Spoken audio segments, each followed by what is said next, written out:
Apparently I'm live. Good evening, everybody. Well, it's Wednesday night.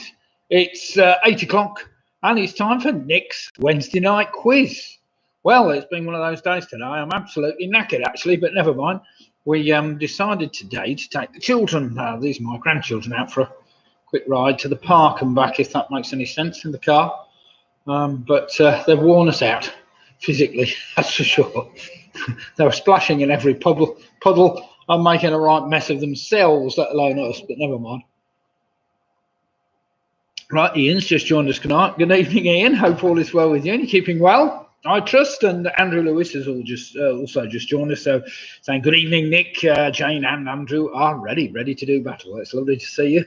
As always, Jed and Tracy have also joined us. Jed and Tracy checking in from a mild Burton-on-Trent. Well, the weather has been pretty good. I mean, as I say, we went to pick the grandchildren up at 11 this morning. By 12, there was a little bit of rain in the air, but by 1 o'clock, it was lovely. And we had a picnic outside, albeit surrounded by puddles and wet and mud. But yeah, the weather's been good today, up until late on this afternoon when it suddenly got a bit dismal and overcast. But never mind, that's the way it is. Right, PRS have just joined us. Good evening, PRS. Hope all is well with you. And I trust you're raring to do battle as always. And Mick and Bev have also just joined us. So good evening, Mick, Bev, Roberts. From sunny Bilton, so let's hope you're both keeping well, and at least we've now got well, for the time being anyway, we've got some of the coldest weather of the year behind us, which is good news. And we can tell because we haven't had the heating on now for 2 days, which makes such a difference when it's not on. And Faye's just said, good evening, hope everybody's everyone's had a good day. Well, I think we have, but we're a bit worn out, he said. Evening, Nick. Windy Miller here. Good evening, Ian. What beer are we drinking tonight, Ian, or are we on some whiskey? I'm on some magnificent Oldies Amber Ale, which is quite tasty and a decent one to start the evening off on, I think. As always, tonight we have 6 rounds of entertaining trivia to keep you going. We start off tonight with the first round just entitled Wednesday the 17th. Wednesday the 17th. That should give us a possible 13 answers to the first round. Round number 2 tonight is a sports and games round. There's a good mixture of both there. And round number 3 is 2 sets of 5 connections. Round number 4, a bit unusually, we're having an in the news round. Some of it bang up to date, some of it not quite so much. Round number 5 is more of a mathematics round. It's called Sum It Up. It's not really mathematics. You'll get the gist of it as we get there. And finally, we have a general trivia round to just see the evening off. So general trivia round will be just 10 general knowledge questions just to keep us all going. Now then, we'll see how many people and how many teams take part tonight. We had a record number taking part actually on Sunday, with 90 teams concurrently taking part on Sunday, which was a great turnout. And as always, if you enjoy the quiz, or even if you don't enjoy the quiz, do think of giving me a like button. It's nice and easy to do. There's a like button somewhere on your screen. Just hit the like button. And of course, you can always just subscribe to my YouTube channel. There should be a subscribe button somewhere on the screen which says Pewee1957. Subscribe to my YouTube channel. And if you're lucky, you'll get regular updates. By some notifications straight to your phone or wherever else to tell you about up and coming quizzes. Right, Ian Miller said he's teetotal tonight. Oh, that makes a change. Never mind, Ian's definitely not teetotal. So we've got Harry, Julian, Ian, and his bottle of regular Shiraz, and that's a good Tesco Shiraz by any standards because I've seen him with a few bottles there.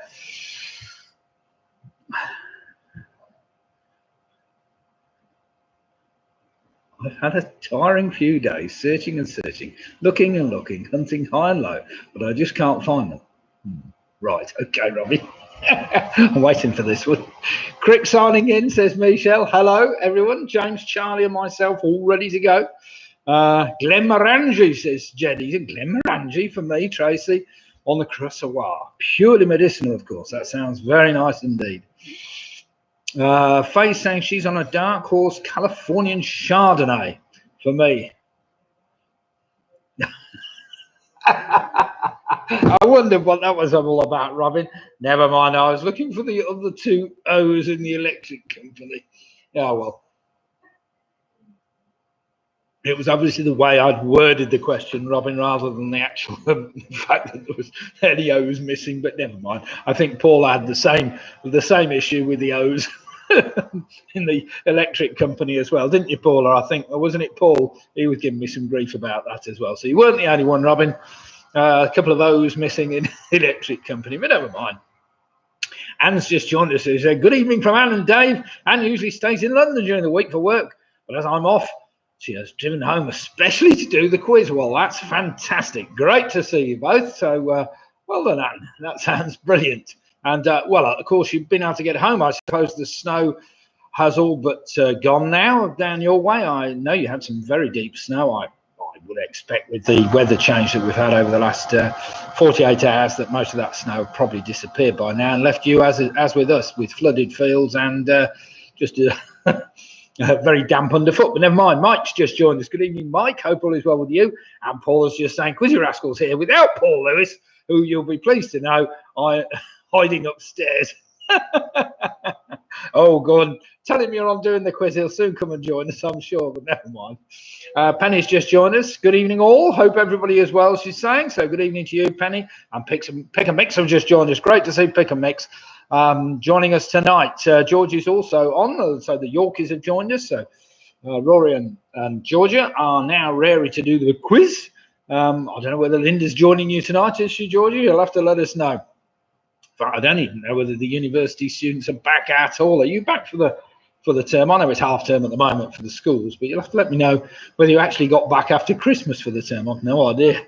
Carol Green's just joined us. The Cornish tyke is here. Barefoot, pink. What's that?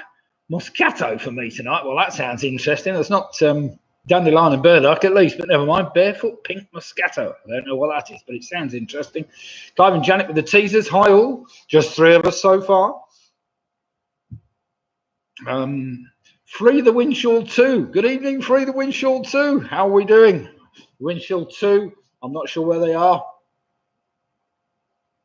When I lived in the East End in the 1970s, it was always Free Steve Davis and a well-known local gangster down the East End, but never mind. Ian Sharrett, he's on Glenmorangie, nice, but Highland Park Island, Smoky and peaty, much nicer. Oh, so you're not actually drinking the Shiraz tonight then, Ian? Or you can put yourselves down as Glenmorangie or Highland Park. Sounds good to me. Right, we've got 47 teams, 48 teams concurrently watching from various parts of the country, raring to do the quiz. So as I said before, we'll just run through those rounds again. Yeah, George is just saying we haven't left York since returning in January after Christmas. We phoned Linda because she's in Newcastle. Oh, I see. You'll have to Zoom her and get her on a Zoom meeting. Now my wife has about 3 or 4 different team members, either Zooming, texting, whatever else between them. And the answers are often dinging in a few seconds after everybody else has finished, but never mind. Chris Meads has just joined us. So good evening, Chris. He's saying good evening, Nick. And Lydia, good evening to you. Hope all is well with you, Chris. Carol's saying Californian sweet rosé wine, only 9% volume. Only 9%. Well, you get through a bottle of that too, Carol, you'll be fine. Ian, no Wednesday and Sunday and most nights on the Shiraz. Oh, well. Jane saying good evening, Nick and Lydia from a balmy Upper Toft. Well, oh, balmy and Upper Toft, surely aren't they? Oh, sorry, Jane. But yes, it must be quite a change because you've had some very cold weather as well in Cambridge. In Cambridge, I hope all the snow's gone now and the river levels are back to normal. You'll have to let me know. But great to see you on board for tonight's quiz. Chris is saying yes, good. Thanks, everybody. Right then, let me just run through those rounds again. We start off tonight. The first round is entitled Wednesday the 17th, where you just use the initial letters of the word Wednesday, 1, 7, and TH. That gives 13 possible answers. Round number 2 tonight is a sports and games round. Sports and games, all about Monopoly again, just to trick you on the double O's in the electric company, for instance. Round number 3 is a connections round. 2 sets of 5 questions, 2 sets of 4 questions, actually, where question number 5 and question number 10 ask for a connection between the previous 4 answers. Round number 4 tonight is unusually in the news, and in the news round. Round number 5 is entitled Sum It Up. Basically, there are 10 questions about numbers, with the final question being a sum between the previous 9 answers. And then finally, we have a general trivia round to see us all off. Now then, Martin's just said, weak links quorum now already. Excellent, that's what I like to see.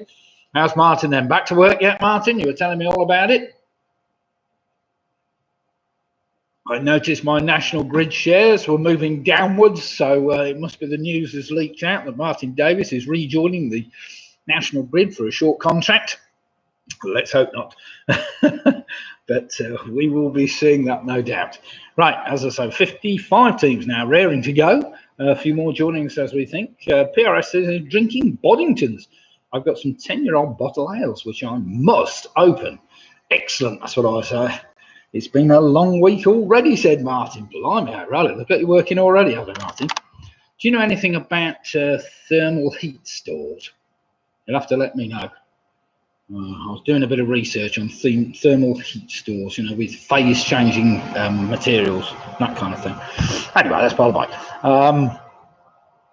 Right, what else have we been up to today? Now then, I haven't seen any silly jokes coming in as yet, so I'm waiting for Roy Jobe to join us. He always comes up with a good joke to start us off this evening. But I haven't seen them on board yet, but I'm sure they will be joining us. The Mad Bunch from Crick, or the second Mad Bunch from Crick. Oh, yeah, here he is. Roy's here, all right. After Shrove Tuesday, I had a dream that I was making pancakes whilst continuously driving around a roundabout. I was tossing and turning all night. That's excellent, Roy. You keep them coming. They're great jokes, I have to say. Now, Roy does add a bit of humour to the proceedings, and I like everybody to think they're more than welcome to add whatever they think. Even if I say it's a rubbish joke, do feel free to put them on. They make me laugh if nobody else. We're all here. Sorry we're late. Well, you're not late at all. We've got a few minutes to go yet. Carol and the gang, it's great to see you all raring to go. Home Loan 6 have joined us, and Footy Fox 86, always a tricky one to pronounce, Footy Fox 86, but never mind. They've joined us as well, so good evening to all of you. Hope you're all well and raring to go. Further to Carol's 9% for the first time. I've got a 14% bottle. Eek. Oh dear. Oh dear, oh dear. Well, I mean, not that I'm boasting at all, but I haven't got anything anywhere near that strength. But I have got a tin of beer, which is 5.9%, and another one at 5%, so they're not too bad. A nice, steady beer. What on earth, Ian putting? Some kind of trick question now? Probably something to do with primes or something, but never mind. 1, 10, 20, 12, 11, 10, 6, 6. Come on, somebody work that out for me quickly. I can't attempt to do that while I'm chatting. I could write it down and think about it later, I suppose. It's got to be something to do with something somewhere. 6, 6, boron. Oh, wait a minute. It could be. Well, no, we'll get on with the quiz, should we? Right, so we've got a minute to go before we kick off. We've got 58 teams now raring to take part. As I've already said earlier, do feel free to hit the like button if you like the quiz at all. If you don't, hit the other button. And do remember, you can always subscribe to my channel just by hitting the little subscribe button. We've got quite a lot of subscribers now. It's coming on nicely. And we're regularly getting 1 or 2 extra people, as was the case on Sunday, which was an excellent turnout on Sunday, as it is tonight. We've now got 60 people raring to go. First round tonight is entitled Wednesday the 17th. So your first answer, as always, should start with the letter W, which makes it fairly straightforward. And you'll be pleased to know the first question tonight is a football question. We all like football questions, don't we? No? Oh, the wife's pulling her face already. We haven't even started yet. Right, my clock has just clicked over to 2015. So without further ado, eyes down, look in, make sure you've got your drinks ready, your pens and paper to hand, and ready to do some team squabbling at home. Question number 1. Let me just get this up properly because it's taking up my whole screen, which I don't want it to. Maybe I'll get it to the top of the screen. Right, question number 1. Which professional football team are known as the Hornets? They play in the Championship, the second tier of English football, having been relegated from the Premier League in 2020. So very recently. So which professional football team are known as the Hornets? They play in the Championship, the second tier of English football, having been relegated from the Premier League in 2020. Starts with the letter W. I'm after just a one-word answer.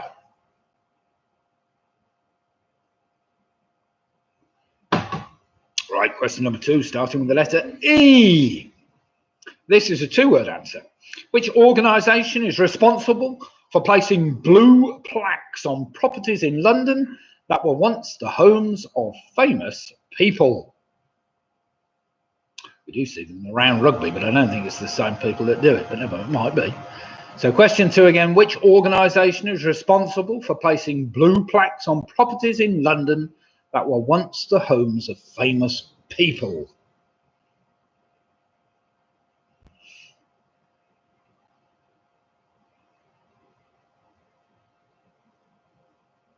Question number 3, this is a 3-word answer. The first word's a very small word, just to help you along. In the mystical world of clothes care symbols, what does a crossed out triangle indicate? 3-word answer. So in the mystical world of clothes care symbols, those things you get on your clothes that I take no notice of, what does a crossed out triangle indicate? That's probably because I just threw all my clothes in the washing machine and miraculously the next day they're all out and clean.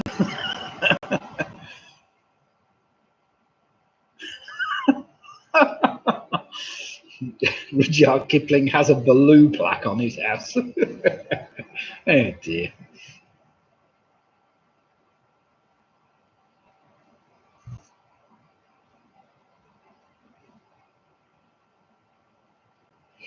Question number 4, starting with the letter N. It's a one-word answer. Chad Kroeger is the lead singer and guitarist with which Canadian rock band? The band's song Rockstar achieved their highest chart position in the United Kingdom in the 2006.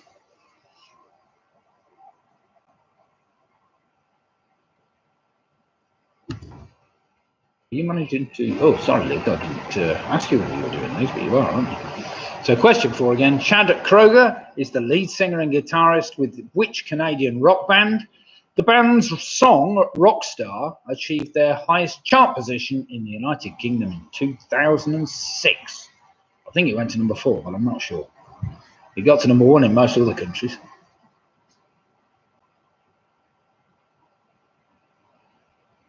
Question number 5, starting with the letter E.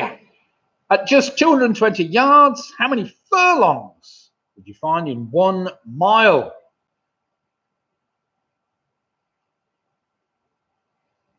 That doesn't quite read right, but you get what I mean.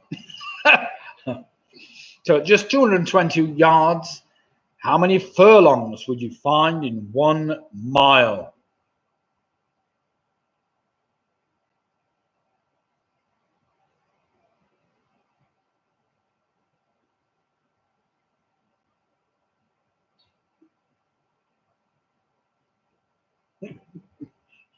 Prince Philip is in the King Edward Volleyball Hospital in London. As a precaution, he obviously didn't drive there then. He walked through the front door, didn't he, apparently? I was retracted it. Right, question number 6, starting with the letter S. Starting with the letter S, that's if I'm getting it right. 1, 2, 3, 4, 5, 6, yes. Gladianthus, from the Greek for milk flower, is the botanical name for what spring flowering plant? See plenty of them around at the moment. So Galanthus it is, from the Greek for milk flower, is the botanical name for what spring flowering plant?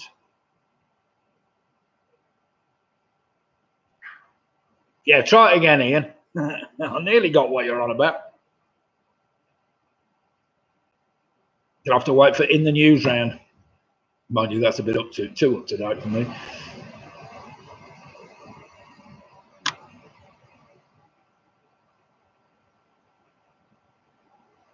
Question number 7 is song lyrics.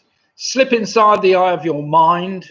Don't you know you might find a better place to play are the opening lines of which famous Oasis song? That starts with the letter D. Pretty straightforward, I'm sure. That's a 1, 2, 3, 4, 5 word answer I'm after. So slip inside the eye of your mind. Don't you know you might find a better place to play are the opening lines of which famous Oasis song? Paula's saying I love these. Well, you don't say I never put any in, Paula. You have to say 1 or 2 here and there. Oh, the wife's saying I don't.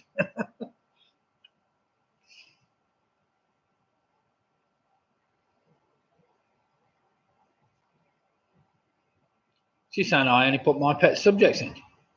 What, like Monopoly? Question number 8. Named after an area of the city and boasting 4 terminals dedicated to North Sea helicopter operations, Dice was the former name of the airport serving which British city? So question 8 again. Named after an area of the city and boasting 4 terminals dedicated to North Sea helicopter operations, Dice was the former name of the airport serving which British city? Not too hard to work out. Starts with the letter A.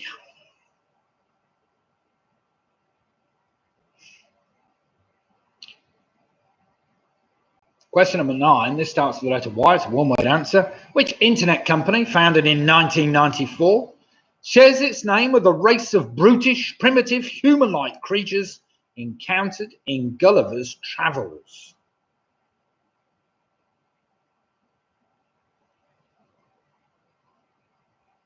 So question number 9 again. Which internet company, founded in 1994, shares its name with a race of brutish, primitive, human-like creatures encountered in Gulliver's Travels?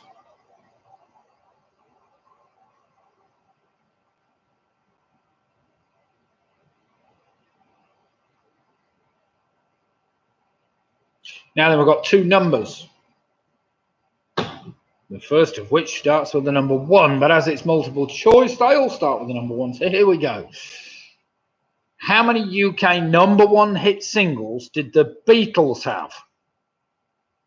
I'll give you the choice. Was it 14, 17, or 19?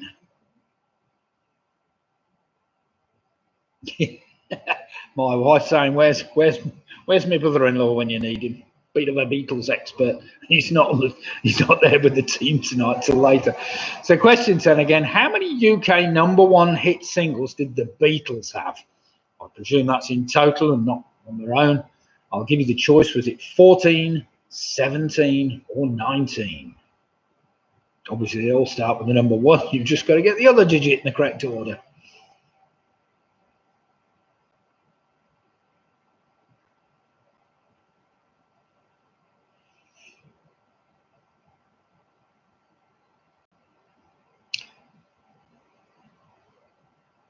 Question number 11 for all you gramophone people. In 1925, the speed of the early shellac record was becoming standardized at a nominal value of how many revolutions per minute? That, of course, starts with the number 7. And it's a 2-digit answer, so you can't go far wrong with that. So in 1925, the speed of the early shellac record was becoming standardized at a nominal value of how many revolutions per minute?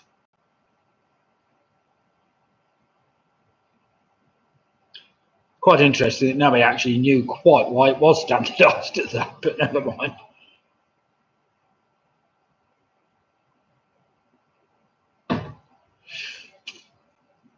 Question number 12 for all you youngsters in the world of text messaging. What would the acronym TTYL stand for? Obviously a 4-word answer. So in the world of text messaging, what would the acronym TTYL stand for?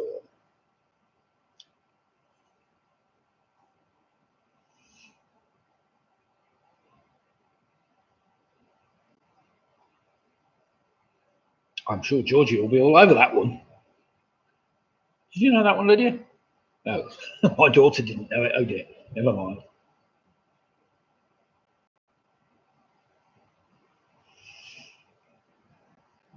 George Priestley's just joined us. Hi George, hope all is well with you. Never too late to carry on and do the quiz. You'll find all the questions down there on the right hand side. And finally, question number 13. This is a two-part answer. I need the king's name and his regnal number for the full point, half a point for each. Who was the last crowned Anglo-Saxon king of England, who was also the first English monarch to be crowned in Westminster Abbey? So question 13 again. Who was the last crowned Anglo-Saxon king of England, who was also the first English monarch to be crowned in Westminster Abbey?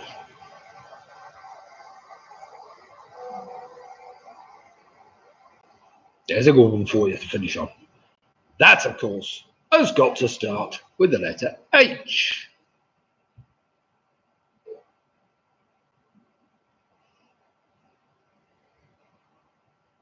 Right, you should have 13 answers for the first round. A good mixture there of all sorts of rubbish. Some of which I'm sure you will want to forget, and others that you'll want to put into memory. But never mind. Right, I trust nobody really needs any more time, do they, on that round?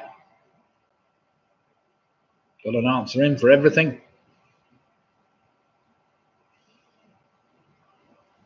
In which case, I'll do some marking. First round, here we go then. Professional football team known as the Hornets of Watford. Number 2, I was after the organisation English Heritage. English Heritage. Number 3, that mystical world of close care symbols that most people ignore completely are do not bleach. Do not bleach is a crossed out triangle. Number 4 is a band called Nickelback. Number 5, I was after 8. There are 8 furlongs in a mile. Number 6, Galanthus is the Greek name, milk flowers for a snowdrop. Well done if you got that. Number 7, slip inside, blah, blah, blah. It's don't look back in anger, of course. Number 8 was the city of Aberdeen. Number 9, that internet company was Yahoo. The Yahoos, those primitive human-like creatures in Gulliver's Travel. Number 9, I gave you the choice, was it 14, 17 or 19? Apparently they've had 17 number 1 UK hit singles. Number 11, of course, the speed of the early shallop record was becoming standardised in 1925 at a nominal speed of 78 RPM, there or thereabouts, depending whether you were on a 50 hertz or 60 hertz, apparently, where it varied slightly. Number 12 in the world of text messaging. What will the acronym TTYL stand for? It's talk to you later. Talk to you later. And final number 13 was Harold II. Harold II. So full point for Harold II. If you only got Harold, it's just 1 point, of course. So, or half a point even. He says no in there. Right then, let's have some scores in after round 1. I'm sure there's been some pretty good scores in that first round. And we'll see how we fare. There won't be too many drop points, I hope. And I hope most people have been keeping up. So the York is straight off with a nice 12. PRS with a 12. Jen Trace with a 12. The Teasers are off with a 12. Here we go. I thought we were pretty good going there. Lot. Michelle and Charlie with 11. We've got Dave and Ann Anderson on 10. We've got Paul Lewis and the Quizzy Rascals on 13. Ian and his bottle of Shiraz, they're on 10. We've got Carol Green on 10. Ian Miller's on 11.5. Famous Fiver on 11. We've got Free the Windshield 2 on 13. Great start there. Sarah, Russ, Joe and Jones are on 13. We've got the Boom Price Girls on 11.5. Graham Jane Gifford on 11. Home Alone 6 on 12. Split Difference on 12. Pick a Mixer on 12. The Weak Links are on 10.5. Mick Roberts starts off with a 10. We've got Harry Julian and his bottle of Shiraz. Wait a minute, you've already given me a score. He's on 13 now. They weren't on 13 earlier. They were only on 10. Never mind. Penny Graham's on 9. Any more scores come in? Well, it appears that we've got a good consensus there, anywhere from 10.5 to 13 points, full points for some teams. Footy Fox 86 with a 10.5 points. Well then, well played everybody. Round number 2 is entitled Sports and Games. Sports and Games, nothing too tricky here, I hope, but we will see. question one's a bit tricky because I couldn't remember this guy, but never mind. I remember his name. Oh, Mike Yates starts off with a 5.5. Not a very good start then, Mike. That's a bit of a shame. Never mind. Round two. Let's hope we'll be a little bit better. And John Hunt straight off with an 11. Well played.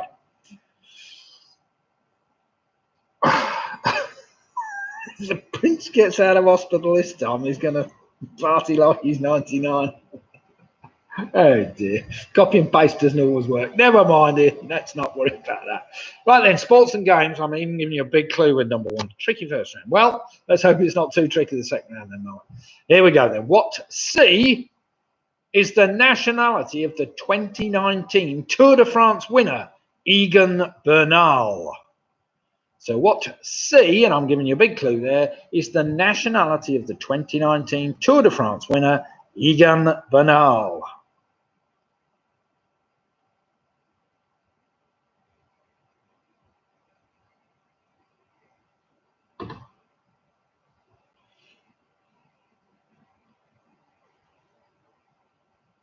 Trying to count how many C's countries there are. There's quite a lot, actually. So perhaps it isn't a great help, but never mind.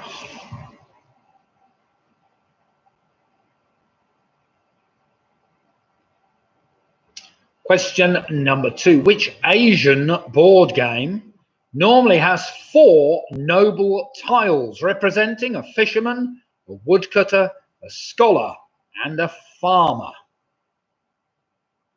So question two again, which Asian board game normally has 4 noble tiles representing a fisherman, a woodcutter, a scholar, and a farmer? I'm sure you've all heard of this game. Well, let's hope you have.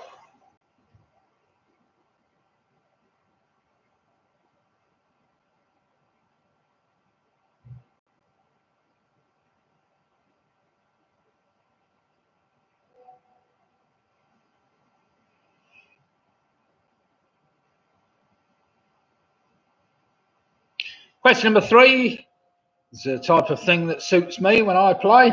What name is given to a stroke in golf whereby a player is informally allowed to replay the stroke, even though this is against the formal rules of golf? You needed to have played the game to know this, I suppose. So what name is given to a stroke in golf whereby a player is informally allowed to replay the stroke, even though this is against the formal rules of golf? It's often the case when I'm halfway down the fairway and miss the ball completely. Have another swing at that one. Dear God.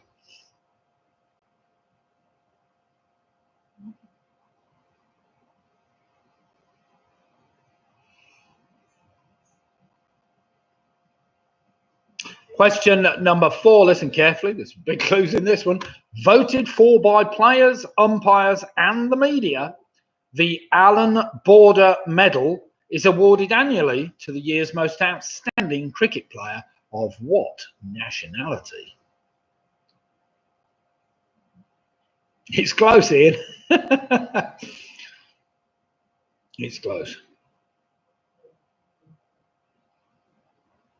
So question 4 again. Voted for by players, umpires, and the media, the Alan Border Medal is awarded annually to the year's most outstanding cricket player of what nationality? Well, clearly you can dismiss 1 or 2 with that one, I'm sure. You know, I'm not going to be Pakistani or Ceylon, are they? Or Sri Lanka, should I say? Anyway. All right, question number 5, something you might have played before. Well, I'm sure most of us will have played at one time or another. Stupid game. More of an arcade game these days, I suppose. In the game Battleship, what is the maximum number of squares on a player's grid that a single ship can take up? In other words, what's the largest ship and how many squares does it take up? So in the game Battleship, what is the maximum number of squares on a player's grid that a single ship can take up? Does that make sense? Yes.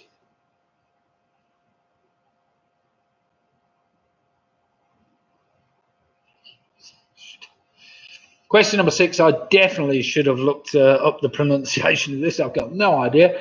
But let's just call her Hegi Reese who in January 2021 became the interim head coach of the England's women's national football team, won the FIFA Women's World Cup in 1995 when playing for which country? Now, it may help if you see the question written down, because Lydia will give you the spelling of that person's name. I think it's Heggie Reese, well, that's how we'd say it, I suppose, who in January 2021 became the interim head coach of the England women's national football team. She won the FIFA World Cup in 1995 when playing for which country?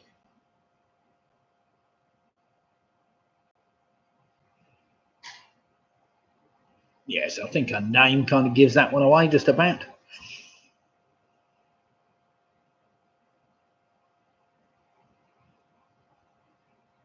Question number 7.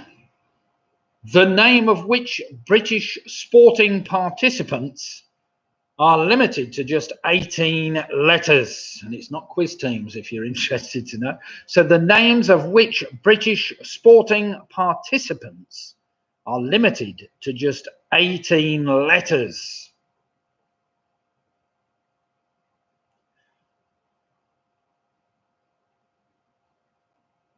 I suppose you could make it a rule of international quizzing. Maximum team length, team name length.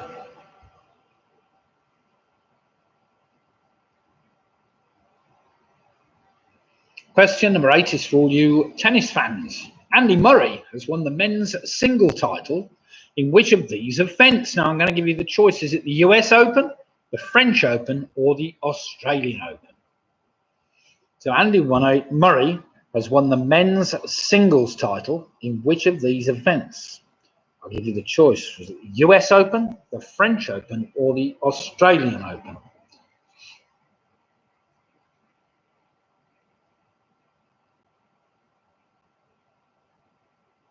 It's a shame he didn't go on to win them all, really, but there you go.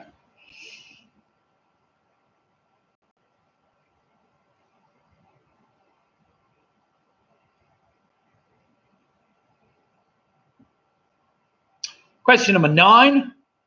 Meaning in passing, in French, en passant is a move in which sport or game? So meaning in passing, in French, en passant is a move in which sport or game? I'm sure my daughter would know that one after only a quick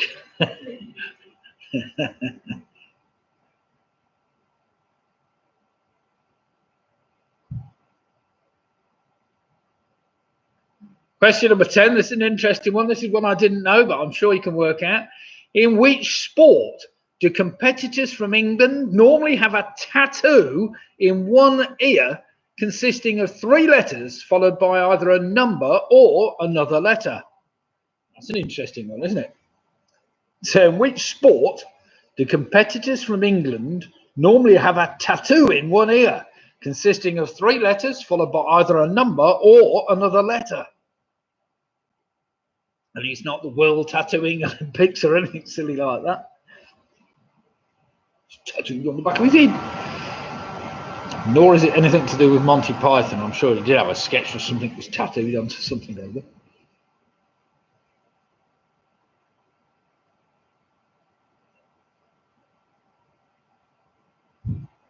And there we have it. 10 questions. Bit vague, I know, on sport and games of some description. Sport and games, 10 questions there. Some are a bit tricky, I have to say. Some are a bit more just have a good reason guess. That's all you need to do. Right, then I trust all teams have got at least something down for each of the answers, even if you've not got the correct ones.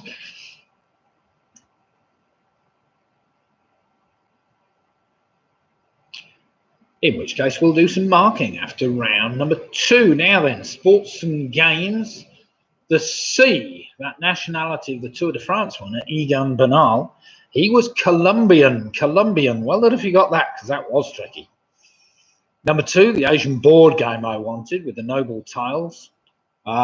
is a game called Mahjong. Number 3, the thing that I'm always getting away with when I play golf, it's called a mulligan. A mulligan, when your friends let you have an extra stroke because you missed the ball completely or something else happened.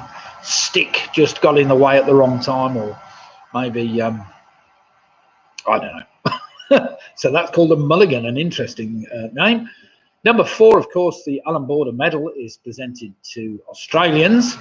Number 5 is 5, in fact. The aircraft carrier takes up 5 spaces, and that's the maximum number of squares that a single ship can take up on a battleship. Hege Riise, whatever her name is, she, of course, played and won the Women's World Cup for Norway. I don't know if you got that. Number 7, the British sporting participants whose names are limited to just 18 letters are race horses. A racehorse can only have an 18-letter name maximum, according to the Jockey Club. Number 8, it's the US Open that Andy Murray won. He never won the French or the Australian Opens. Number 9, meaning en passant, is a move in chess, moving the pawn 2 spaces instead of 1, past the other player. And finally, number 10, tattooed in their ear holes. It's greyhounds, of course, greyhound racing. Apparently, the numbers are to identify a dog's history, so they actually tattoo it. Seems a bit harsh to greyhounds, but never mind. I'm sure they could load it onto a chip, but perhaps they couldn't do that. Faye's just saying, I won't be drinking this wine too quick. It knocks your socks off. Oh dear. Never mind. Right, Carol straight off with an 18. Damon Ann Anderson with an 18. We've got Georgie Lambert and the Yorkies with an 18. So some fair plays there. Mick Roberts didn't like that round. A 16 there. Well played, Mick. Jed and Tracy with a 19. Home Alone 6 on a 19. Sarah and Russ on 20 points. We've got the famous 5 on 18. The Weak Links on 16.5. Emma's moved on to 17.5. Michelle and Charlie are on 20. PRS on 21. Well, I would put good round, Nick, wouldn't I? Janet and the Teasers, they're on 20. Pick a Mix are on 19. We've got the Booby Prize Girls on 18.5. Free the Windshield 2 are on 20 points. Well played, Graham Gifford. Weeping Graham and Jane on 15 points. Never mind. So the race is not to the swift, Graham. There's plenty of time to catch up yet. Quizzy Rascals are on 21 points. We've got Split the Difference on 19 points. So it's all pretty close there or thereabouts at the top. Footy Fox 86 have moved on to 12.5 points. Next round tonight. Any more scores to come in? Just let me know. Round number 3 tonight is a connections round. In fact, it's 2 sets of connections. We've got 4 questions where I ask question number 5, ask you for a connection between the previous 4. And right, then we've got Mike's on 7.5 points. I think you're on your own tonight by the sounds of things, Mike. Harry, Julian, Ian and his bottle of shrouds, they're on 7 more on 20. And there's a swear word after that. Never mind, Ian. Could be worse. Didn't you know greyhounds were tattooed in their ears? No, I didn't, but never mind. Interesting one. Right then. 2 sets of 4 questions, general knowledge, plus question asking for a connection between the answers in each set. Oh, never mind, Mike. Right, here we go then. Let's see whether you can get this then. Connections. Question number 1. In her 1976 #1 hit single, I Love to Love, Tina Charles sang that she loves to love, but that her baby just loves to do what? Might have to sing through that one. So in her 1976 #1 hit single, I Love to Love, Tina Charles sang that she loves to love, but that her baby just loves to do what? That's a one-word answer I'm after, which may help you.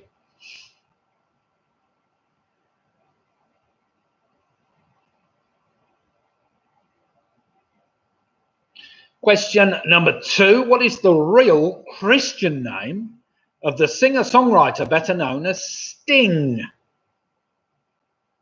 So question 2 again. What is the real Christian name of the singer-songwriter better known as Sting?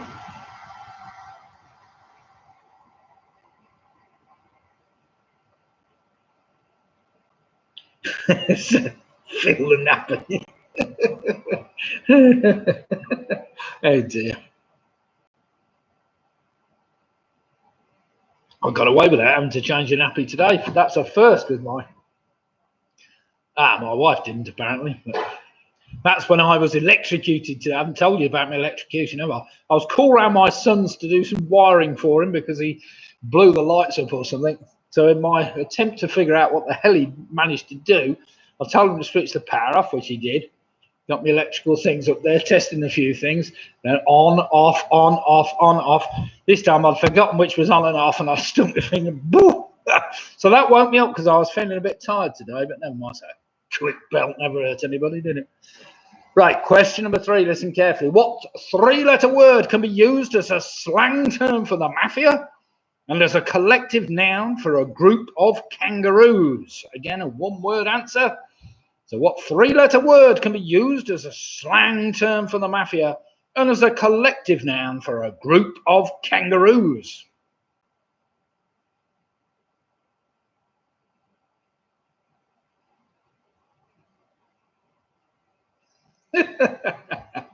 That's a good one. I've heard that one before, but that's still a good joke. I accidentally paid for my online shopping with my donor card instead of my debit card. Cost me an arm and a leg. Oh dear. That's very good. Question number 4, listen carefully. What does the L stand for in the acronym LASER? So what does the L stand for in the acronym LASER? Come on, I'm sure we all know that one. So if you're lucky, you should have 4 one-word answers there. And question number 5 is, what is the connection between the previous 4 answers? So what is the connection between the previous 4 answers? And again, it's a one-word connection which will connect all those answers for you. I'll give you a minute to try and figure that one out. There's no definite article anywhere.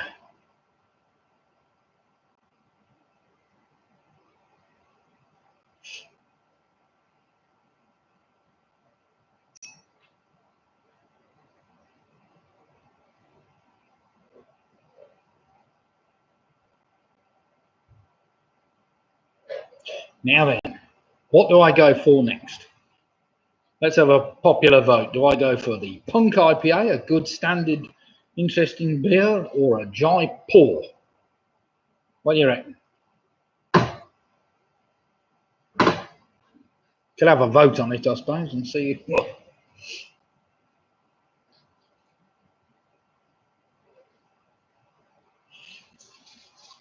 Faye's saying go for the Jai. I might well go for the Jai. Right, that's it, sorted, Faye. A cup of tea, says Paul. Punk, says Michelle. Oh, well. Number 1, how many words? Number 1 was just one-word answer. I've gone for the Jai Pour. It is open, so it will be poured. Oh dear. Oh, well, I'll try this and see what it's like.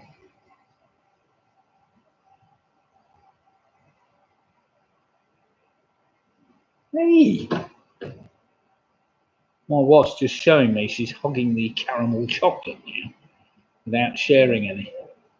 It's too late now. She's eaten it all. Right then, let's get on with the second set of 4 questions. Question number 1. What is the surname of Miss Fanny? What? Who was seated by my side in the second verse of the song Jingle Bells? So what's the surname of Miss Fanny, who was seated by my side in the second verse of the song Jingle Bells?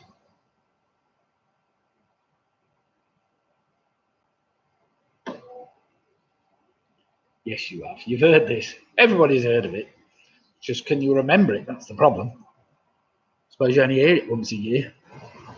Oh, jingle bells, jingle all the way. Oh no, I better be quiet. Robin's listening. Put your earplugs in for a second. Question number 2. Found in the game of snooker, what colour ball is worth 5 points? So found in the game of snooker, what colour ball is worth 5 points? Well, I presume it's only worth 5 points when you put it in a pocket, of course. But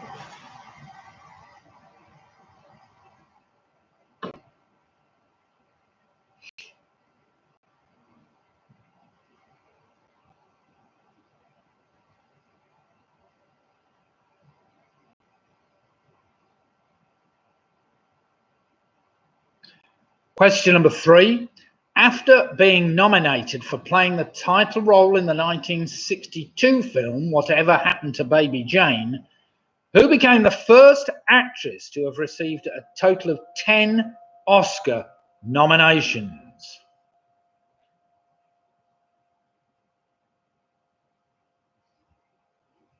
That's a 2-word answer. You'll need them both for the connection. So after being nominated for playing the title role in the 1962 film Whatever Happened to Baby Jane, who became the first actress to have received a total of 10 Oscar nominations?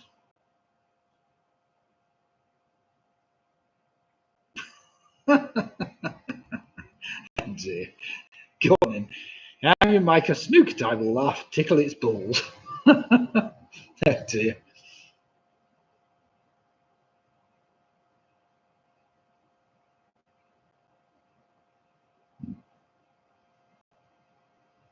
Question number 4 for all you TV show watchers.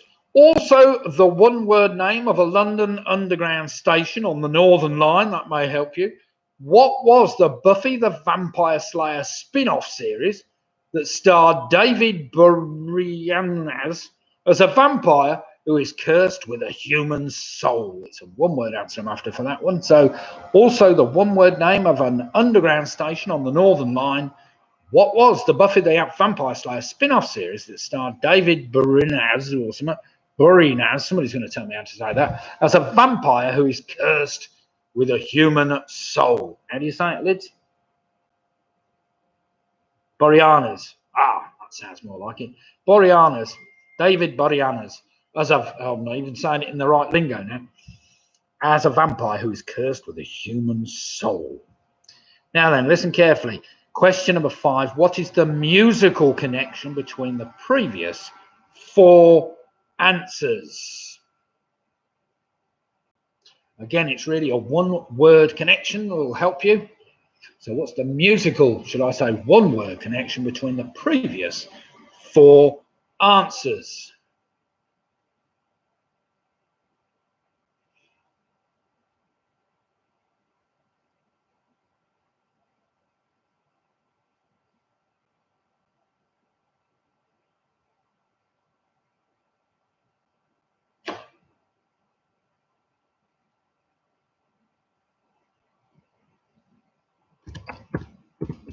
I'll give you just a second to do those.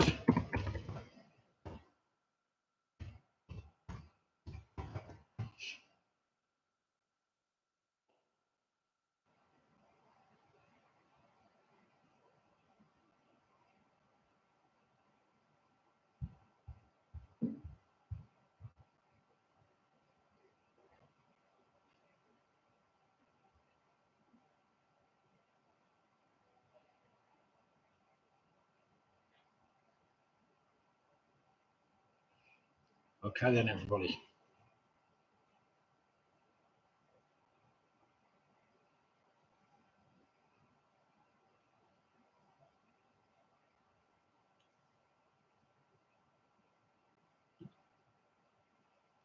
Right then, everybody, you all right? And does anybody need any more time? Or are we all happy with the answers we've got down?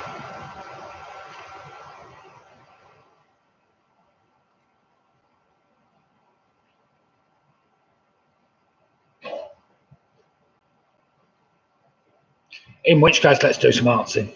I mean, let's do some answers. My friend fell asleep at the bar. I poured ale at him. It was a rude awakening. Oh dear. Oh dear, oh dear. Right, round 3, here we go then. 2 sets of 4 general knowledge questions. We started off, Tina Charles sang that she loves to love, but that our baby just loves to do what? Well, that's loves to dance. Dance. It was a word answer, one-word answer. I wanted dance. Number 2, the real Christian name of Sting, of course, is Gordon, as in Gordon Stumbler. Number 3, it's a mob that I was after, a mob of kangaroos, and a mob, as in the mob with the mafia. And number 4, the letter L stands for light in laser, light amplified stimulation from some radiation, anyway, whatever. And of course, the one-word connection between those is Flash, Flash Dance, Flash Gordon, Flash Mob, and flashlight. So the word flash was the connection. Number 2, what's the surname of Miss Fanny, who was seated by my side? Well, it was Fanny Bright. Fanny Bright. If you don't believe me, look up the lyrics. You will remember it, I'm sure, in the second verse of Jingle Bells. Fanny Bright. Number 2, of course, the snooker ball's worth 5 points, is blue. Number 3, it was Betty Davis that has received a total of 10 Oscar nominations by 1962. And number 4, of course, also the one name of an underground station on the Northern Line, that was Angel. Angel, apparently the spin-off of the Buffy the Vampire Slayer.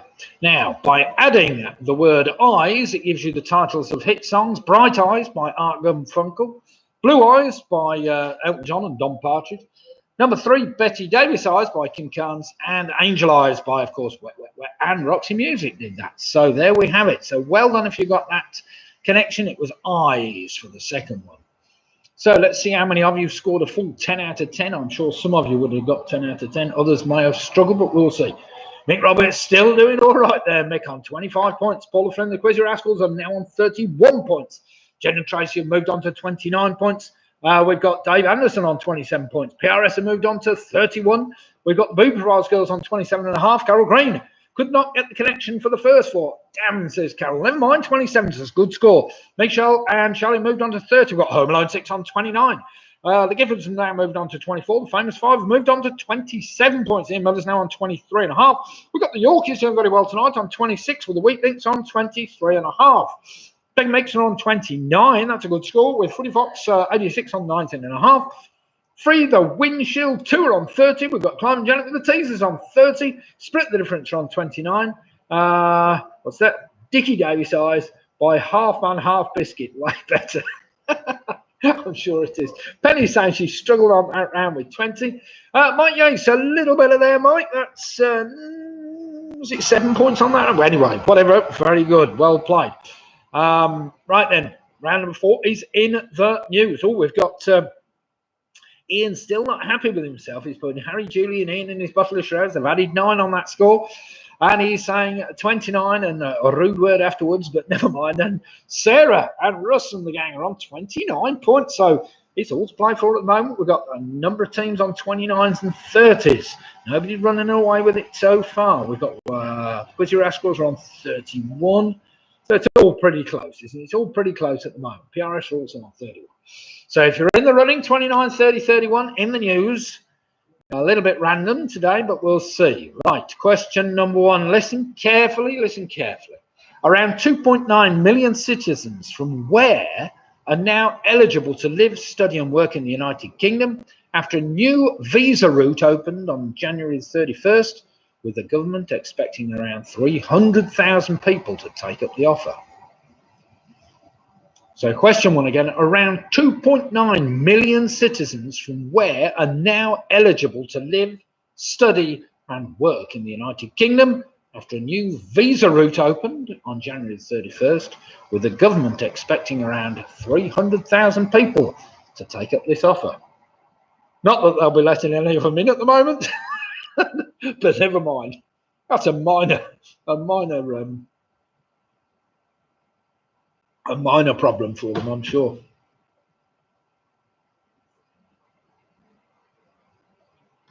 I'm sorry, that was a bit long. Oh, the next one's long as well. Question number 2. This was in the Mirror only today. Well, Mirror Online. A man who admitted his brain misfired. Well, I often admit that. Whilst ordering wine for his Valentine's Day meal, was landed with an unexpectedly large bill after ordering by mistake. How much did his bottle of Napa Valley Amuse-Bouche actually cost him? I'll give you the choice. Was it £120, £340, or £600?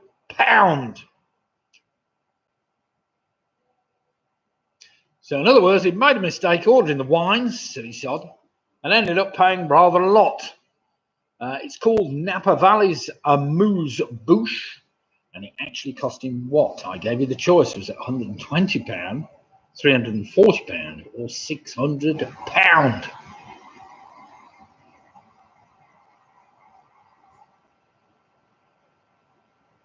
That's why I stick to beer.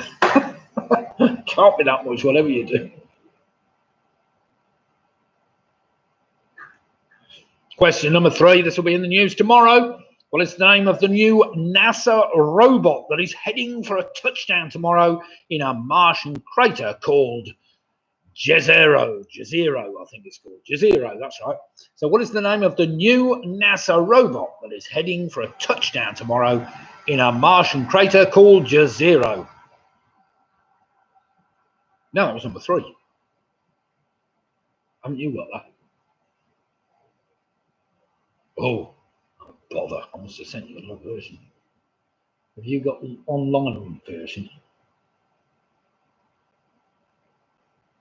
I've got Corona 91 docs.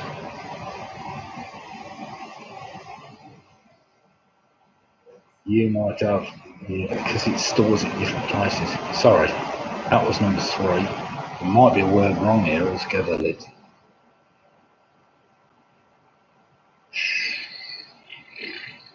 Never mind, stick with me and you'll just have to try and post it as we go.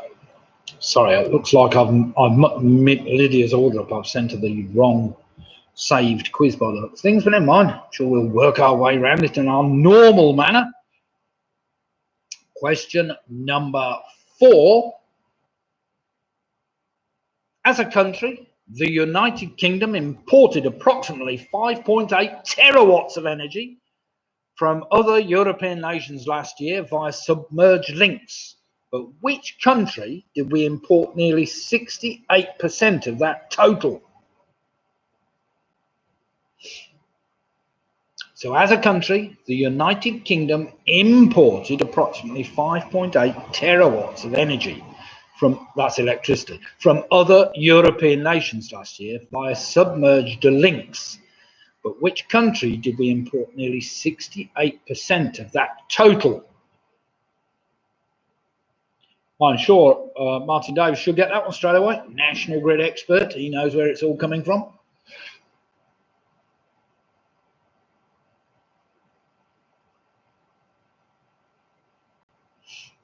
Question number 5. Can't pronounce his name either, but never mind. I should have looked that one up as well.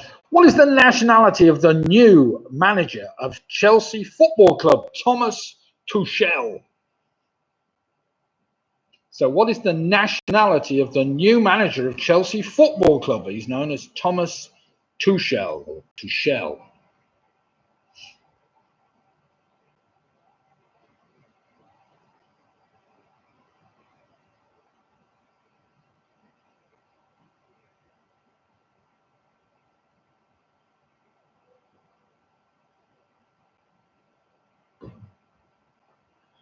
Question number 6, something I haven't seen as yet, but never mind.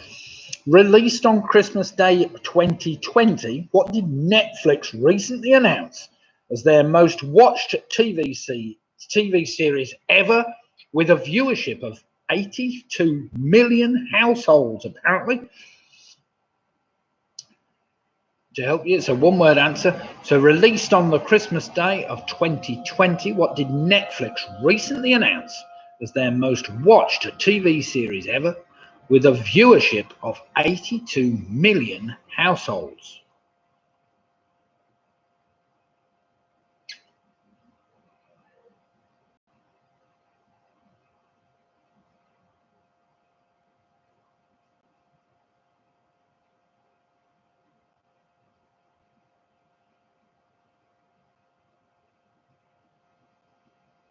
Number 7, just the name of an artist.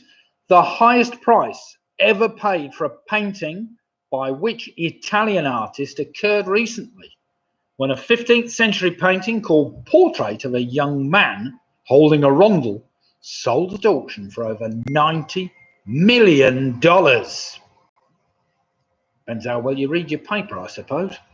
Or watch the BBC News, not that I heard this one. Nearly all full of blooming COVID all the time, isn't it?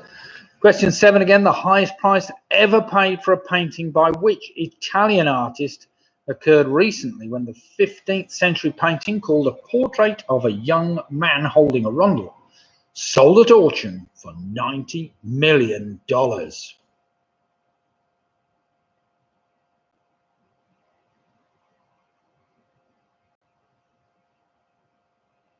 Yeah, a bit of a tricky round, this one, but never mind. You're all right if you've been reading the paper or watching the BBC News or whatever.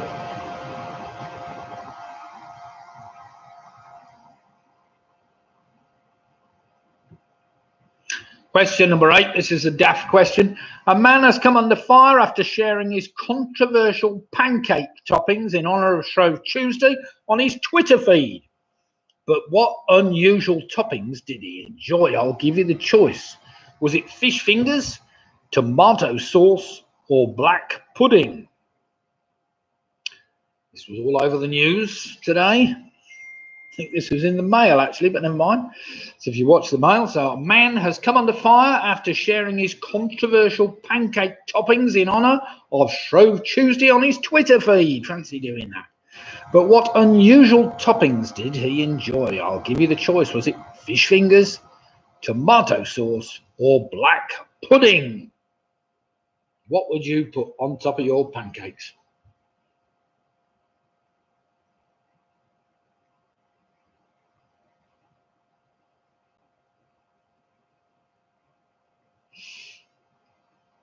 Question number 9. This has been all over the news. After agreeing to buy Debenhams brand and website, which online fashion retailer has reportedly entered talks to also buy the brands Burton, Dorothy Perkins, and Wallace? But surely they'll just become the same thing then, won't they? Never mind. So question 9 again. After agreeing to buy Debenhams brand and website, which online fashion retailer have reportedly entered talks to also buy the brands Burton, Dorothy Perkins, and Wallace?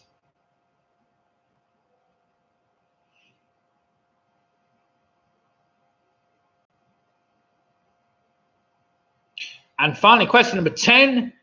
The 2021 Chelsea Flower Show has been delayed by 4 months, meaning it will now take place in which month of the year?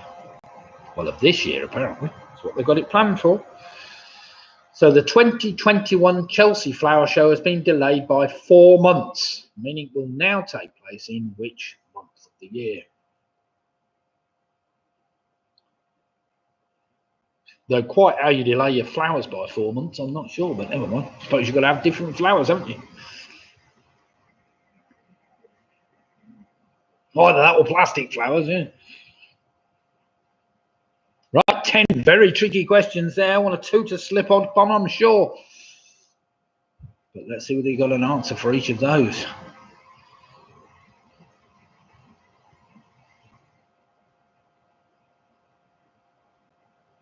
You'd be pleased to know the numbers round is quite a bit easier, but we'll see. Right then, everybody, let's go back to number 1. I'll do some marking. In the news, we started off with 2.9 million citizens.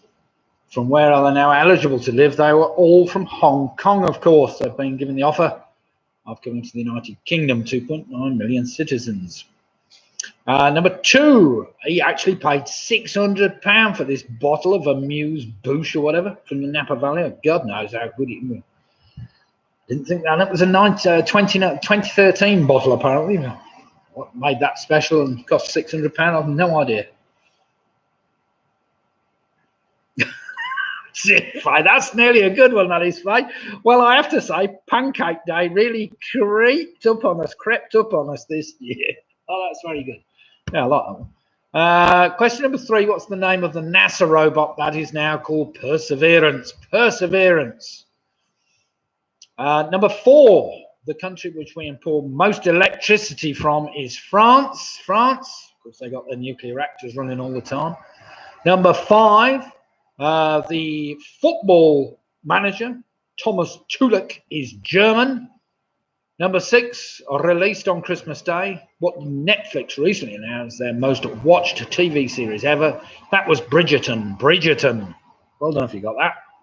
Number 7, the highest price ever paid for a painting. It was one of Botticelli's. Botticelli, Sandro Botticelli. Well done if you got that. You've got to have read that, I have to say. Number 8, apparently he put pictures of pancakes with fish fingers all over the top. Fish fingers. So that was the answer to that one. Not black pudding, not tomato sauce, but fish fingers.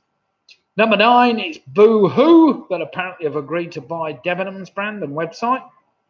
And number 10, the Chelsea Flower Show is now set to take place in September. So well done if you got that. Right then, we'll see how you fared after that round. Yes, that could be a bit thin for some, but never mind.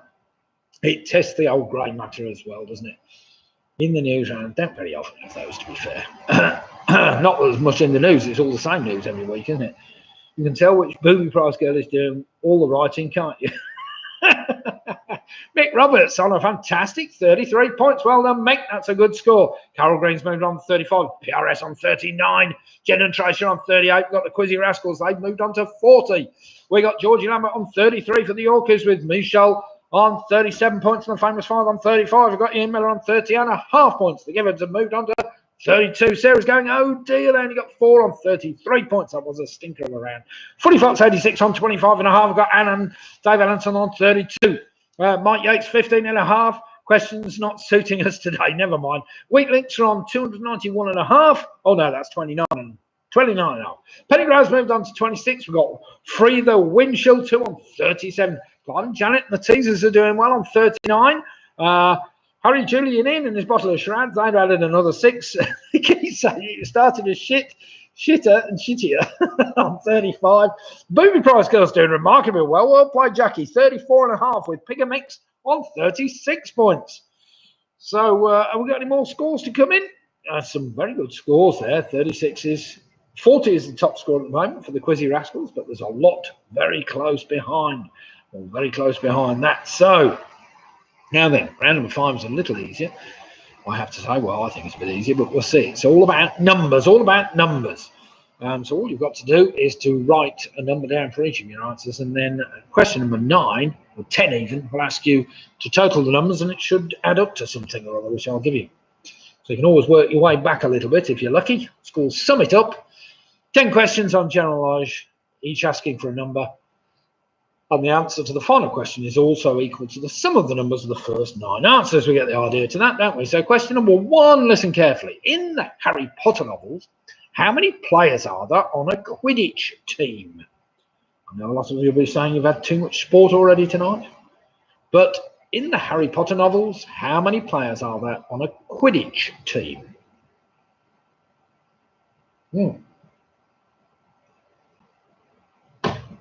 Give me a second there.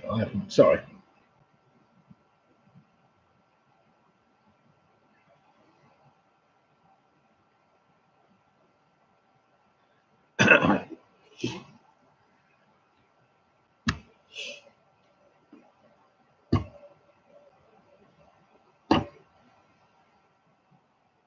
Question number 2. What is the total points value of the 6 balls known as the colours in a game of snooker? That can't be too hard to work out. So what is the total points value of the 6 balls known as the colours in a game of snooker?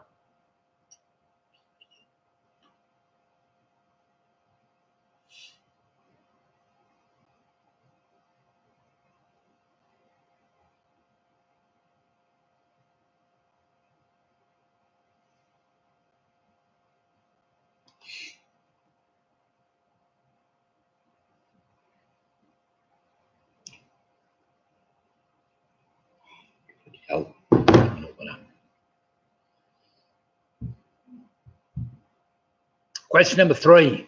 In a game of bingo, what number might be referred to as the key of the door? The key of the door. Well, Chris is a bit late in with the 38 there for Split the Difference. Well played, Split the Difference.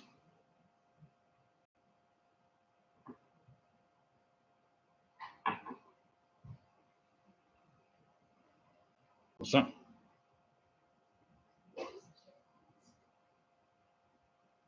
Oh, right.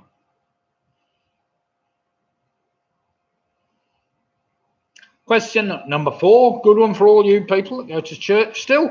How many books in the New Testament are known as Gospels? So how many books in the New Testament are known as Gospels?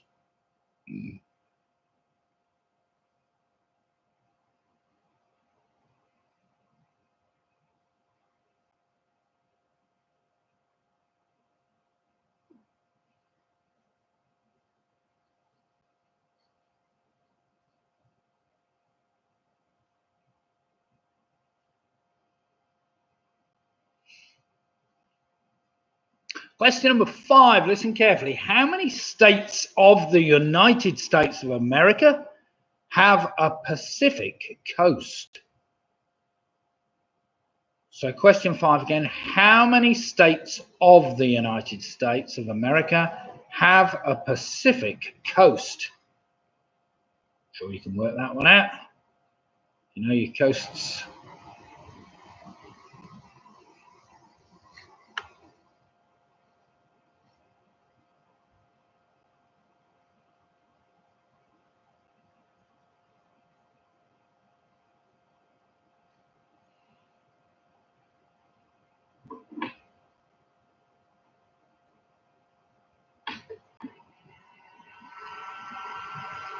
Question number 6. Well, I always get it wrong, but never mind. In miles per hour, what is the national speed limit for a car towing a caravan on a motorway?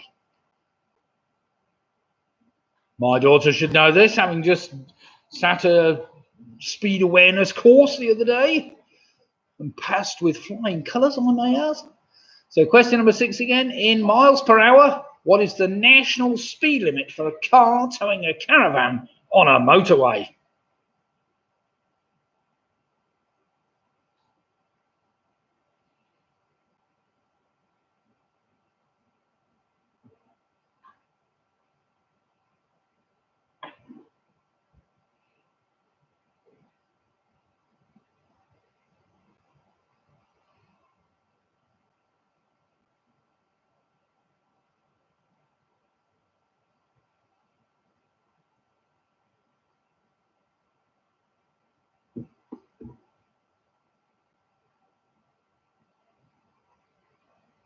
Question number 7. This is a bit tricky. In how many films did Roger Moore star as James Bond? You might want to come back to that one if you can get all the rest and see whether you can fill it in. So how many films did Roger Moore star as James Bond?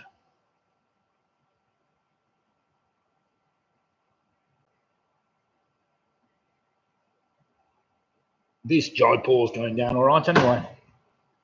What a tasty little beer.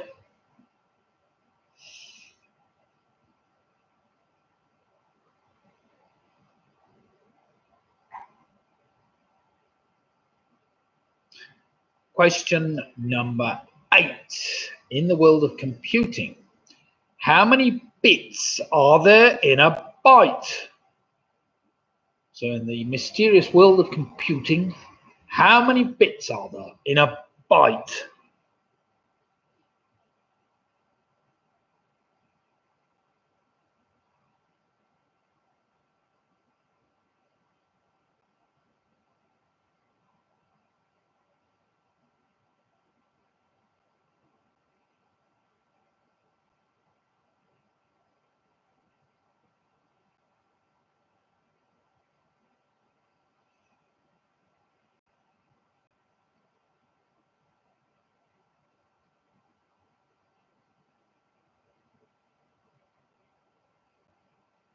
Question number 9, it's a question I'm always asking my 3-year-old granddaughter.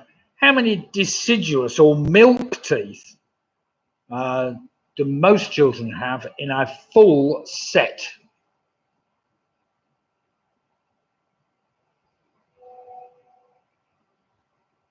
No, I didn't, Robin. I meant all states with a Pacific coast.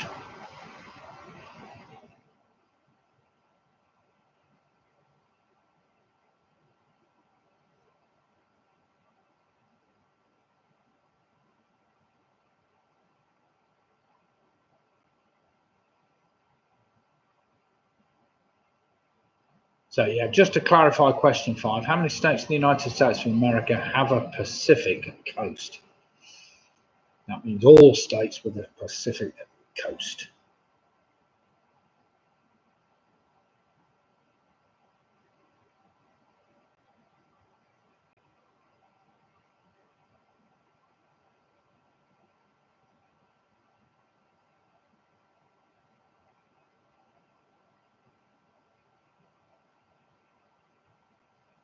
And finally, question number 10, one of those silly darts questions.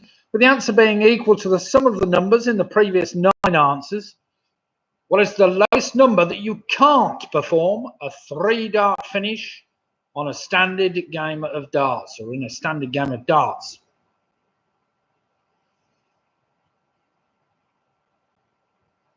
So with the answer being equal to the sum of the numbers in the previous 9 answers, what is the lowest number that you can't perform a 3-dart finish on in a standard game of darts?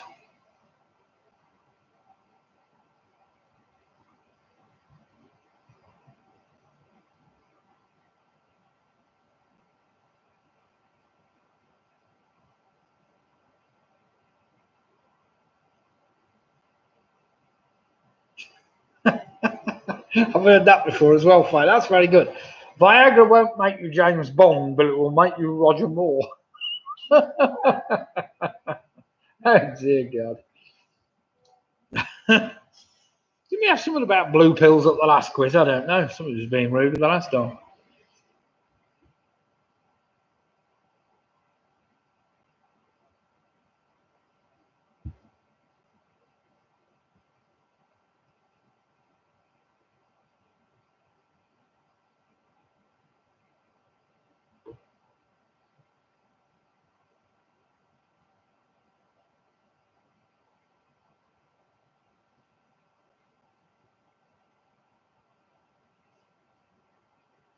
Right, we'll give you a minute to try and work those out and see whether you can come up with that. I think it's working the last one out. That's the hardest bit, but never mind.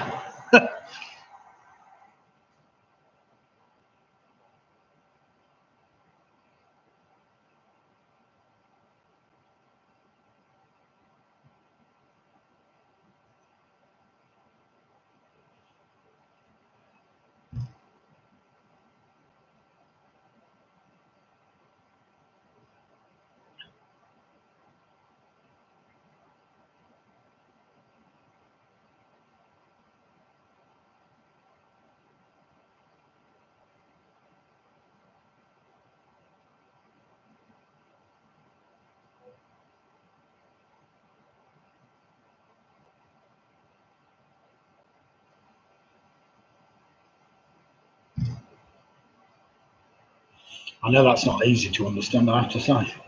Baffling myself, but never mind.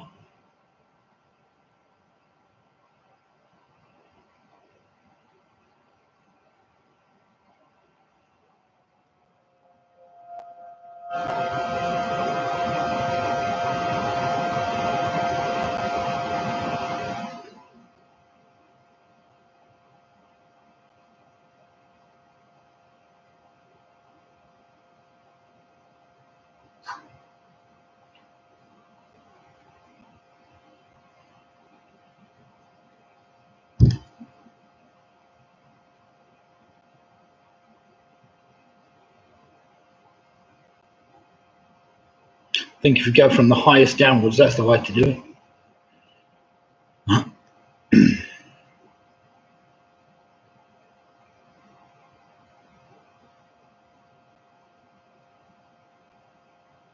Yeah, I think you're right, Laurie.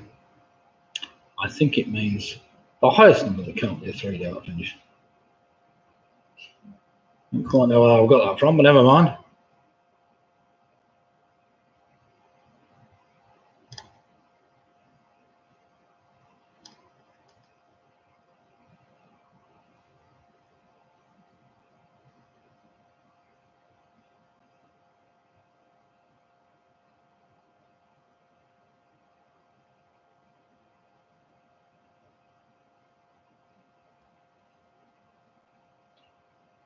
Still can't really work it out. It's all right. It's a bit tricky when they're trying to work something out. I'm looking at the questions myself, but never mind. Yeah, that doesn't read very well, does it? Do you mean the highest number that can't be a 3-dart finish? Probably. It's certainly a high number, let's put it like that. It's not a low number. Let's recap, yeah.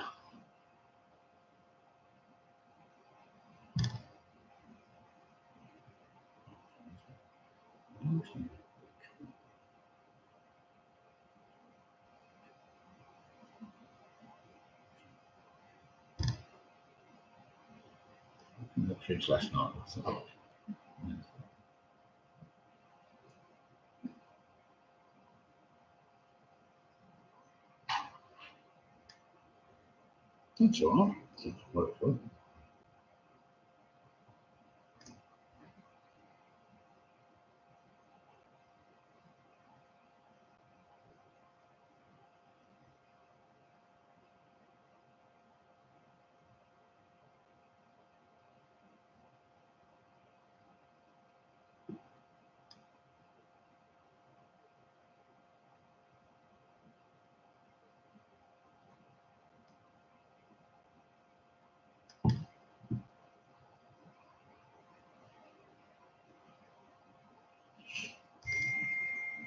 Yeah, I think Hangman 6 and Hillary. I don't know. I think it is the lowest number actually, but never mind. Can achieve a 3 dark finish with everything to it.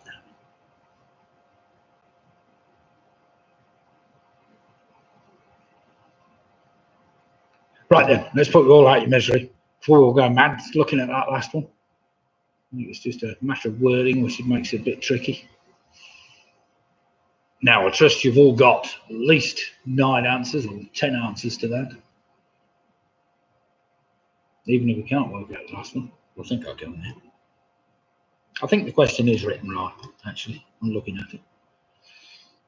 The answer being equal to similar numbers in previous 9 answers. What is the lowest number that you can't perform a 3-dart finish on? You can certainly perform a 3-dart finish on a 4, 5, 6, 7, 8.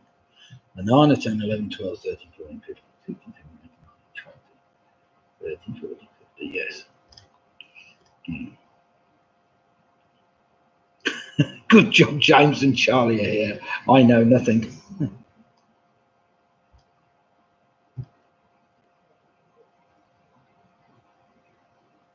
Yeah, the last answer, of course, adds up to the total of the previous 9.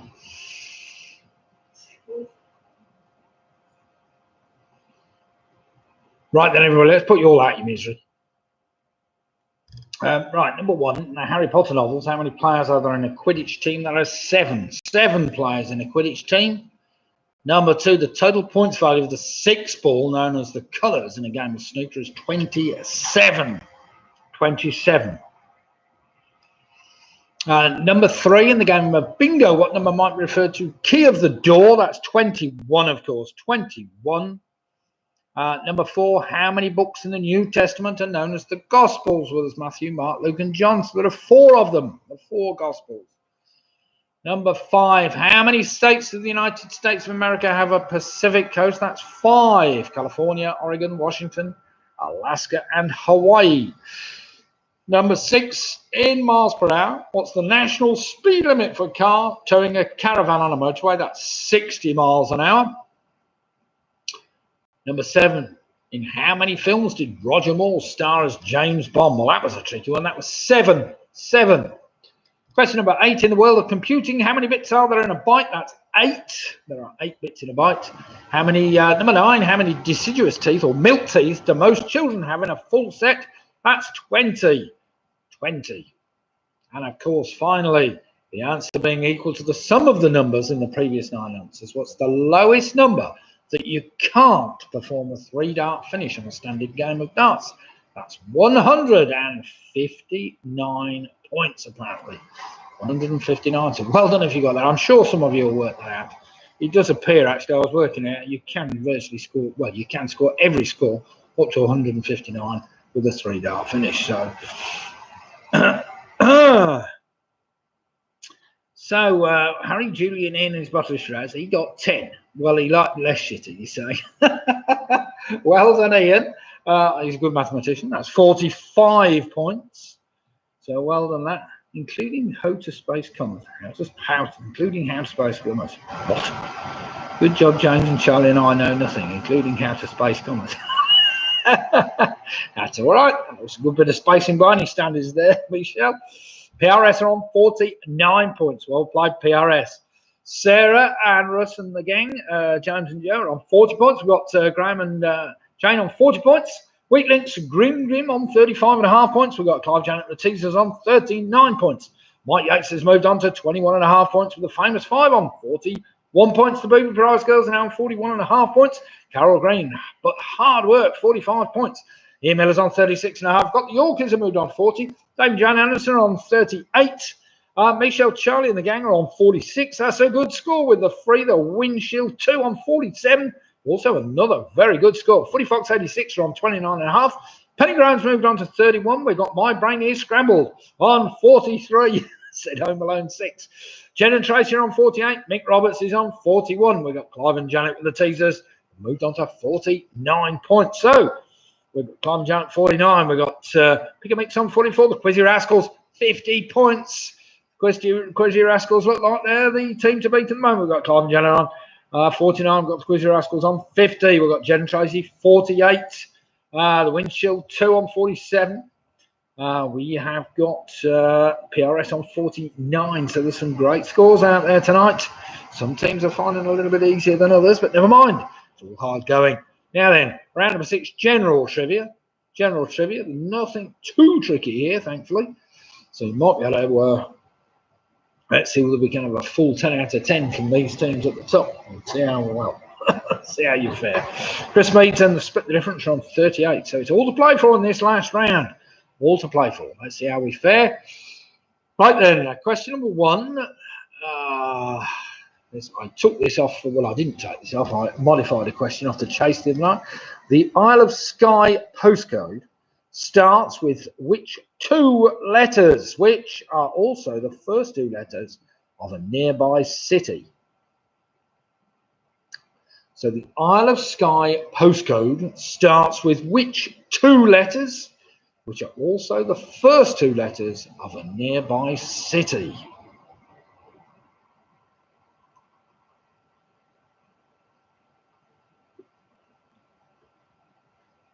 Oh yeah, split the difference on 48, not 58. Well done, split the difference.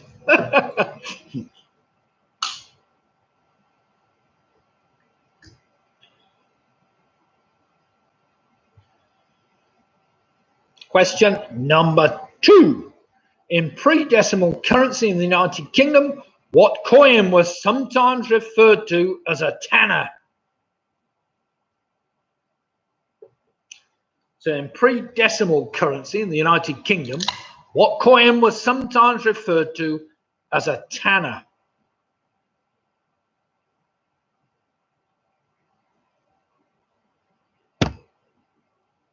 I've no actual idea why it was called a tanner. It might be quite interesting to look that up and find out.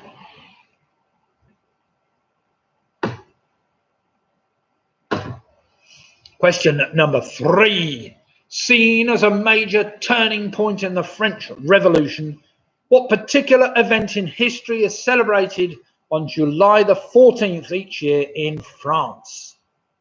I know some of you couldn't care, but even so, seen as a major turning point in the French Revolution, what particular event in history is celebrated on July the 14th each year in France? Bit like our bonfire night, I suppose, similar idea.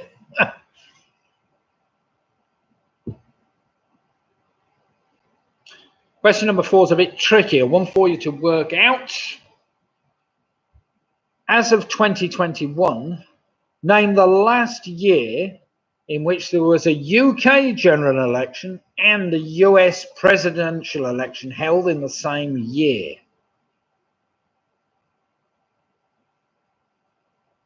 If you know your dates, you might be all right. You need a bit of a Sean Wallace to do this one. So as of 2021, name the last year in which there was a UK general election and a US presidential election held in the same year. Goes back a few years, but not too many.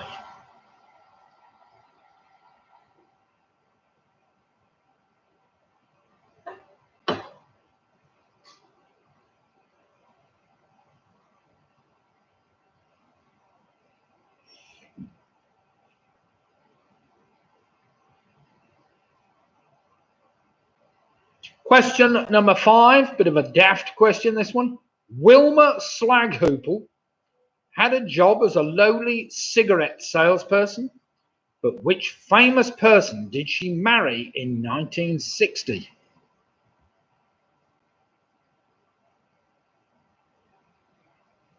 So question 5 again. Wilma Slaghoople had a job as a lowly cigarette salesperson, but which famous person did she marry in 1960?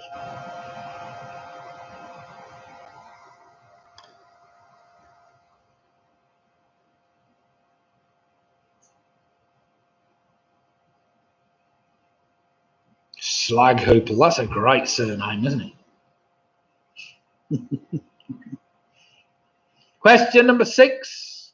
The Dutch word for farmer is used in the names of 2 wars fought between 1880 and 1881 and 1899 and 1902. So question number 6 again. What Dutch word for farmer is used in the names of 2 wars fought between 1880 and 1881 and 1899 and 1902?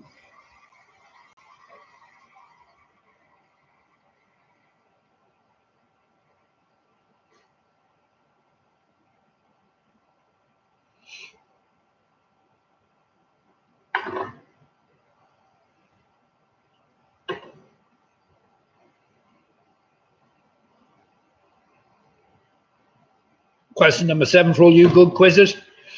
What famous event in history apparently finished at a London road junction called Pie Lane?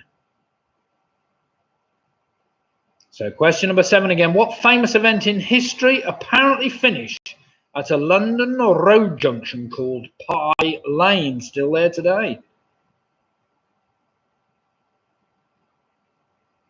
And it wasn't the first London Marathon, but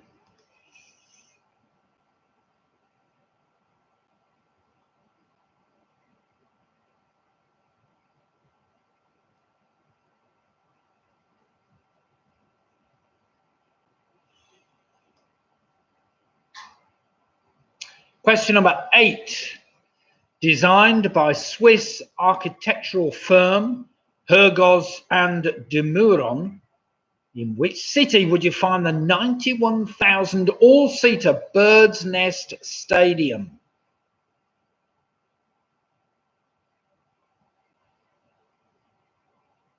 So question 8 again. Designed by Swiss architectural firm Hergos and de Meuron, in which city would you find the 91,000 all-seater Bird's Nest Stadium? Very famous stadium, as they go, as stadiums go.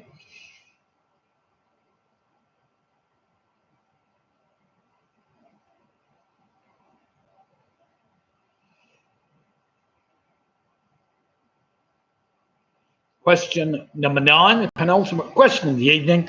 When completed in 1311, which cathedral is said by many historians to have overtaken the Great Pyramid of Giza as being the tallest man-made structure in the world?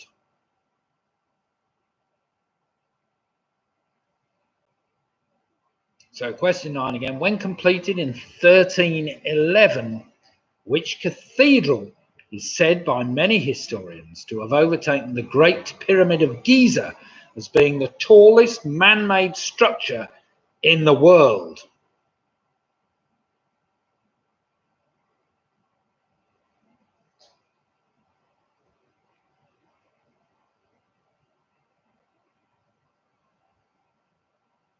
And finally, question number 10. I'm sure most of you get this one pretty straightforward. In the 1950s, a number of celebrities posed with a machine called Ernie in an attempt to promote what?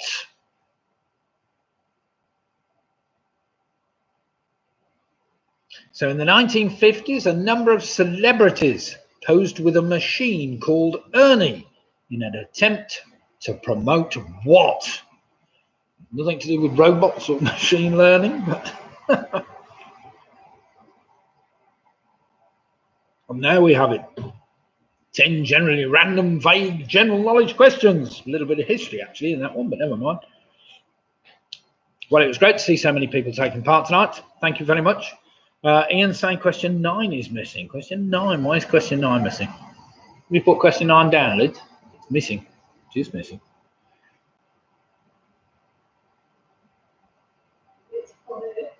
It is on Lydia's, but it's not on everybody else's. So there must be some word in there that the marvellous algorithm from YouTube has taken out. I'm trying to think what overtake the Great Pyramid of Giza.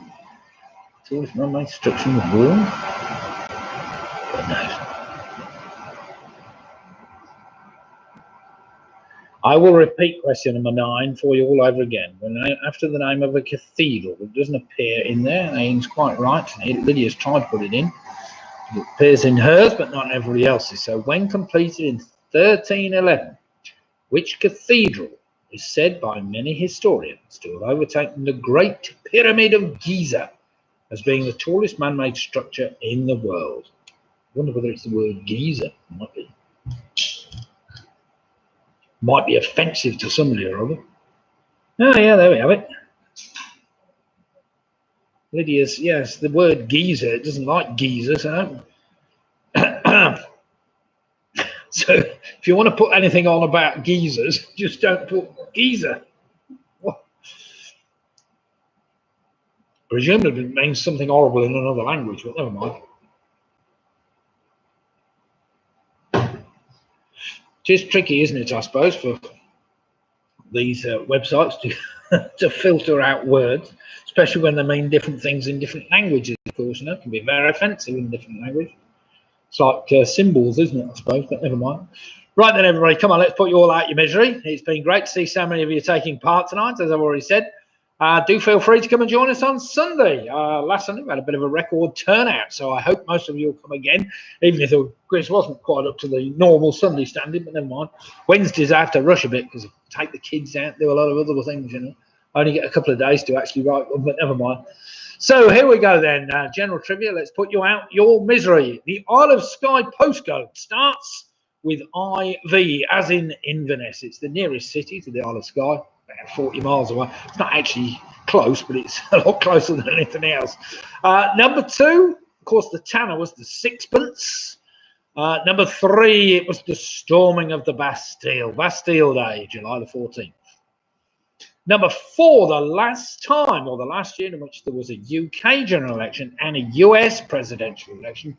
Well done if you worked that out. Well, it was 1992. That was tricky. What's that? Facebook. I was walking by the fridge last night and I thought I could hear Spring Onions singing a Bee Gees song. Turned out it was just the chives talking. Chives talking. You don't want me to sing that, do you? Number 5. Now, that was a good one. Wilma Slagpole had a job interview, a lowly cigarette person, but which famous person she did marry in 1960? Well, that was Fred Flintstone.